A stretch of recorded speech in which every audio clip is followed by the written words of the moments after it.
আপনি কি জানেন নির্বাচনে একজন এমপি প্রার্থী কত টাকা খরচ করতে পারে? সর্বোচ্চ 25 লাখ বা ভোটার প্রতি 10 টাকা। কিন্তু বাস্তবে প্রায় কেউই এই আইনটা মানেন না। শোনা যায় একজন প্রার্থী নির্বাচনে 10 কোটি, 20 কোটি, 50 কোটি টাকা খরচ করেন, কিন্তু নির্বাচন কমিশনে গিয়ে বলেন খরচ হয়েছে মাত্র 25 লাখ টাকা।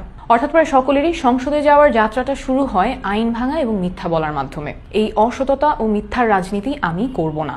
এনসিপি থেকে আমি ঢাকা 9 আসনে মনোনয়নপ্রাপ্ত হয়েছি এবং আমি প্রতিজ্ঞা করছি আইনে অনুমোদিত টাকার বাইরে একটা টাকাও আমি খরচ করব না। অনেকেই বলেন যে এত অল্প বাজেটে নির্বাচন করা সম্ভব না, আমি বেশি আইডিয়ালিস্টিক, এভাবে নির্বাচন হয় না।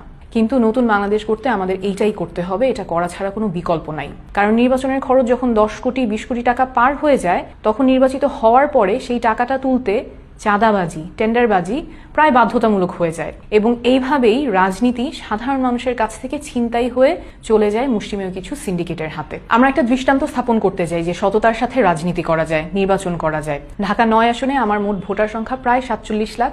নির্বাচন কমিশনের আইন অনুযায়ী আমি মোট ব্যয় করতে পারবো 46,93,580 টাকা এবং এই টাকাটা আমি আপনাদের কাছ থেকে চাই। আমরা যদি একটা আসনের জন্যও দৃষ্টান্ত দেখাতে পারি যে জনগণের কাছ থেকে টাকা তুলে জনগণের সাথে ক্যাম্পেইন করে নির্বাচনে জেতা সম্ভব, তাহলে আগামীতে এমন আরো অসংখ্য মানুষ এগিয়ে আসবেন যারা সৎ, যোগ্য এবং রাজনীতিতে আসার সাহস দেখাবেন। এই লড়াইটা আপনি আমি মিলে করলেই আমরা জিতে যাব।